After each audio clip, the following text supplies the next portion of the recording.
Yo, what's up, ORU online classmates? My name is Gabriel O'Connell. I'm so excited to be studying leadership with you guys. It's really cool. So was this TED Talk video. It was also really cool. I really liked how Dudley was just so authentic about leadership and so natural about talking about it. He really kind of took off the intimidating nature that we so often kind of throw on leadership.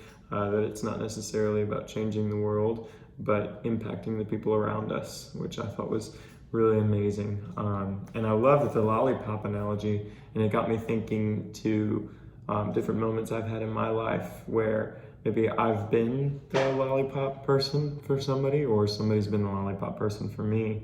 And specifically with the last one, I can remember this time in high school whenever my friend Ryan and I went to McDonald's, and Ryan was just super outgoing, kind of didn't care what other people thought about him. And so he went up to the register and bought like 10 of these $1 McDonald's cookies, like these pretty nasty cookies. And he buys these cookies and then he gives them to the guy behind the register. And he just starts talking to him about Jesus. And he's like, "Hey man, can I pray for you? I just want to let you know you're worth it."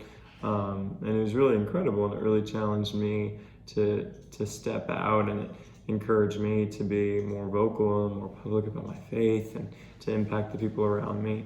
And I can also think of times where maybe I've been the lollipop person in somebody else's life, especially the guys in my small group, encouraging them to live different, to stand out from the crowd.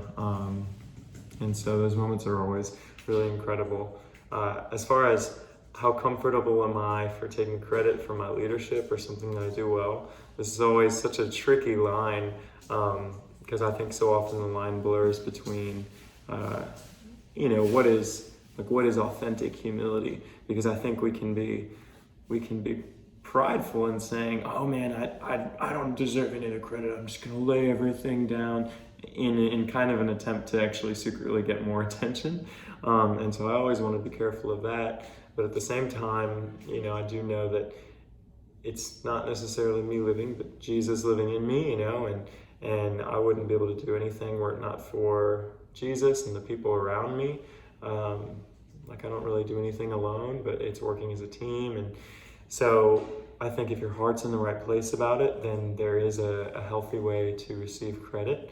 But it's just a constant heart check, constant walk in authentic humility. As far as what the Bible says about the call to lead, I always reference 2 Timothy chapter 1, verse 7, where it says, "For God has not given us a spirit of fear, but of power, of love, and of a sound mind." And I think that so often why we don't lead is due to fear, this fear of stepping out, this fear of, "Oh man, what are they going to say? Do I have what it takes?" But God's given us a spirit of power, of love, and of a sound mind. And so much of leadership really is loving the people around us. So this is a verse that's near and dear to my heart. And we're called to go, just like the Great Commission talks about in Matthew, where Jesus says, "Therefore go." So obviously there's some action on our part where we have to go, we have to be willing to get uncomfortable. But it's so worth it. And just like Jesus says, "And I will be with you." We're not doing it alone. So I think that's what the Bible says about the call to lead. And I look forward to growing in leadership with each of you as we continue this journey.